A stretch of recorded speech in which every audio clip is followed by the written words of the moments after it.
এখন আমি আমার রুমে বসে দেখতেছিলাম টিভি চ্যানেলগুলোতে কিন্তু কেউ অনেককে জিতে যাচ্ছে, অনেক কত ভোট পেয়েছে দেখে এরা তাদের প্রাইভেট সোর্সে দিচ্ছে। This is not official result.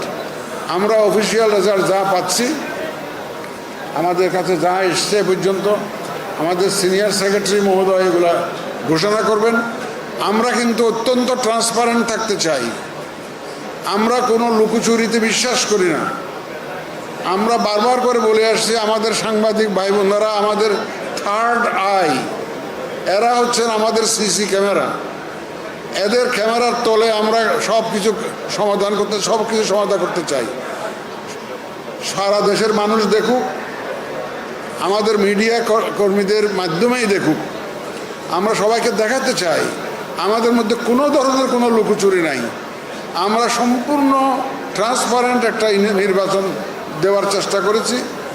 সুতরাং আমাদের রেজাল্ট দেওয়ার মধ্যে অনেকেই বলা শুরু করছে ইতিমধ্যে যে দেখলাম প্রথম 2 ঘন্টার মধ্যে 8%, আবার 2 ঘন্টা পরে হঠাৎ করে 20%, 25% কেমন হলো। এইগুলো তো এই বিতর্ক তো অতীতে ছিল, আর অতীতে তো সন্দেহজনক অনেক কাজ হয়েছে। এখন আপনারা এই প্রশ্ন করবেন না। আমাদের 42,000 42,500 যে সেন্টার, যে কয়টা সেন্টারের পাচ্ছি আমরা সেগুলা মোটামুটিভাবে যুগ করে দিচ্ছি, রেজাল্ট দিচ্ছি।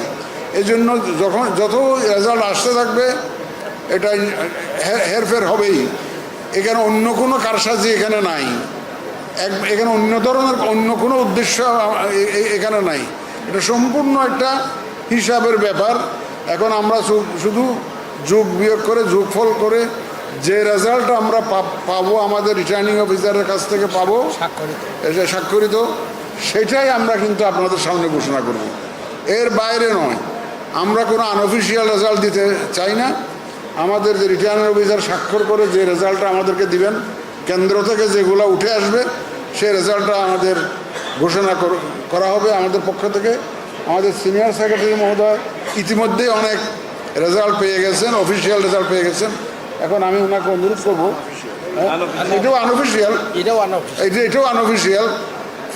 অফিসিয়াল হবে কখন? যখন গ্যাজেট করবো আমরা, যখন গ্যাজেট করবো তখন that is the final official document.